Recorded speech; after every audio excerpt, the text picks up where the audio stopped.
안녕하세요. 6시 내 다육입니다. 오늘은 제가 어떤 이야기를 좀 해드릴 거냐면 다육이 물주기에 대한 이야기를 해보도록 하겠습니다. 다육 생활을 할 때 가장 쉽게 물주기를 할 수 있는 방법은 이렇게 물이 부족한 상태의 다육이들이 입장이 이제 쭈글쭈글해지면서 다육이가 이제 나는 물이 필요해요 라고 이제 표시를 해주는 거잖아요. 그래서 그런 모습을 보고 다육이들 물주기를 해주시는 분들이 많으실 것 같아요. 특히나 이제 아파트 베란다에서 키우시는 분들이라면 물을 마음 놓고 이게 많이 줄 수가 없기 때문에 입장이 쪼글거려질 때까지 여러분들이 확인을 했다가 그 모습을 보고 이제 물주기를 하시는 분들이 좀 많으실 거라는 생각이 들어요. 그런데 오늘은 이제 그런 물주기를 하면 안 되는 다육이를 제가 이야기를 좀 하려고 합니다. 어떤 다육이들이냐면 여러분들이 다육이를 좀 키우실 때 입장이 굉장히 두꺼운 아이들이 있어요. 입장이 단단하고 매우 두꺼워서 물을 먹지 않더라도 정말 입장이 쭈글거려지지 않는 그런 품종들이 있거든요. 대표적인 품종이 여러분 페리도트입니다. 페리도트. 요거는 제가 이제 3번째 키우고 있는 페리도트인데요. 정말 제가 너무너무 예뻤던 정말 묵은둥이 페리도트 가지고 와서 2번이나 말려 죽였어요. 왜냐면 이게 이제 물주기를 안 해도 너무 티가 나지 않기 때문에 입장이 뭐 너무 단단하고 오히려 물이 없어질수록 다육이는 사실 더 예뻐지니까 그러다가 줄기가 완전히 말라가지고 저는 페리도트를 2번이나 실패를 했었는데 제가 이제 3번째 키우고 있는데요. 제가 이제 2번 실패를 하면서 정말 물을 잘 줘야 되는구나. 네, 정말 생각했던 아이예요. 키우기가 너무 무난한 다육이였는데 제가 그냥 물을 안 준 것으로 실패를 했었던 다육이이기 때문에 여러분 페리도트는 정말 2주에 한 번 정도 물 주기만 잘해주시면 너무너무 튼튼한 품종이어서 키우기가 정말 까다롭지 않거든요. 저는 이렇게 착한 페리도트를 2번이나 실패를 했습니다. 그리고 이제 웬만한 다육이들은 다 이렇게 물이 고프면 좀 겉으로 표시를 해주는 다육이들이 사실 거의 대부분이 많이 있어요. 또 한 가지는 에케몬스톤이에요.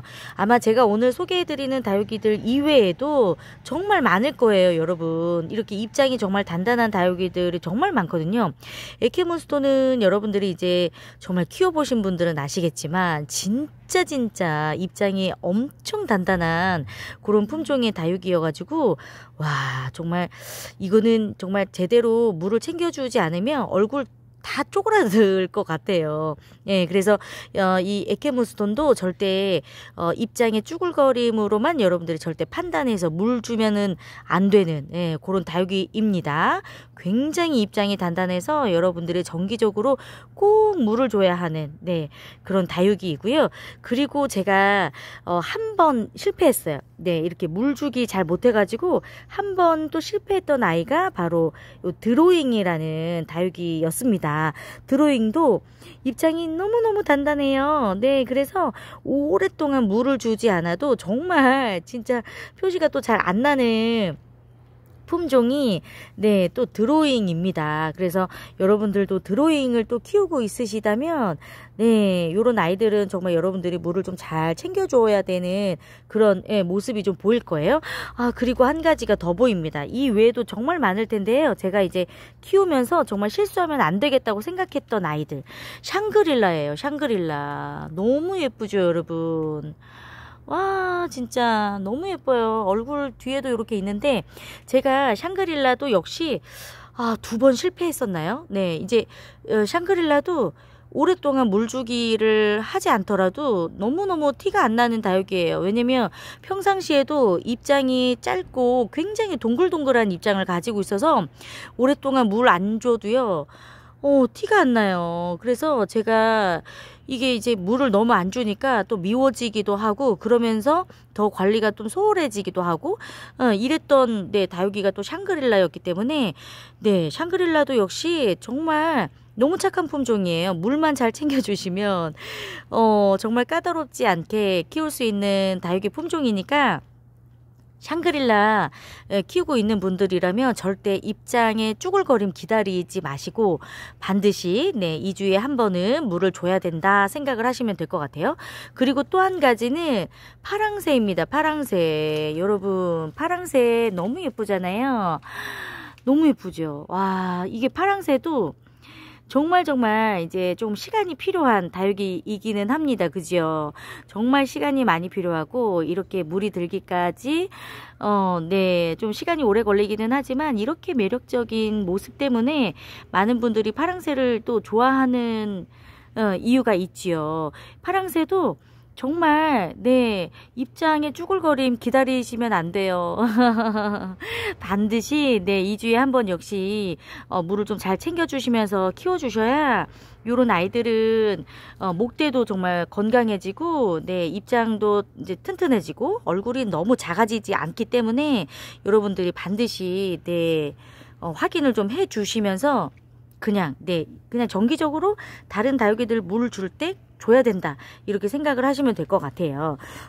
일반적으로 이제 여러분들이 다육이를 이제 키우시면 보통은 다 물이 부족하면 입장이 쭈글거려지고 이렇게 막 주름이 생깁니다. 그게 이제 다육이가 가지고 있는 또 특징이기도 하고요. 그렇지만 또 이제 일부 다육이들은 입장이 너무 단단해서 정말 뭐 한 달, 두 달이 지나도 물이 정말 필요한 시기인데도 표시가 잘 안 나서 결국 그걸로 인해서 줄기나 뿌리가 완전히 말라져 가지고 회복할 수 없는 그런 상황이 되는 경우가 생각보다 많습니다. 특히나 이제 아파트 베란다에서 키우시는 분들은 아무래도 뭐 웃자람이랄지 햇빛의 양이 많지 않기 때문에 물을 아끼면서 키우시잖아요. 그런 경우에 아주 좀 망가지기가 쉽기 때문에 여러분들이 키우는 다육이들 중에 입장을 좀 만져보셔서 평상시에 좀 잎이 도톰하고 두껍고 단단한 이런 다육이들은 다른 다육이들 물 줄 때 쭈글거려져서 물 줄 때 그런 다육이들은 정말 소량의 물이라도 늘 챙겨주면서 관리를 해주시면 실패할 일이 없을 것 같아요. 특히 창도 마찬가지입니다. 창도 거의 대부분 사실 물마름이 잘 표시가 안 나잖아요. 그래서 창들도 특히나 여러분들이 물을 정말 잘 챙겨줘야 되는 그런 품종들이에요. 그래야 얼굴도 커지고 예뻐집니다. 창들은 물을 잘 챙겨줘야 되는 다육이들이니까 잊지 마시고 관리해 주시면 좋을 것 같아요. 아, 이렇게 밖에서 키우니까 보세요. 이게 지금 화면으로 보일지 모르겠네요. 거미줄이 이렇게 쳐 있는데 저는 거미줄이 이렇게 있어도 사실 막 이렇게 해주지 않아요. 왜냐면 거미가 다른 해충들을 막아줍니다. 다른 해충들을 또 막아주고 혹시라도 있는 것들은 또 잡아먹기도 하고 그래서 오히려 거미는 밖에서 노숙하는 다육이들한테는 되게 고마운 그런 존재예요. 뭐 나쁘지 않습니다. 오늘은 여기에서 인사드릴게요. 도움이 되셨으면 좋겠습니다. 안녕히 계세요. 고맙습니다.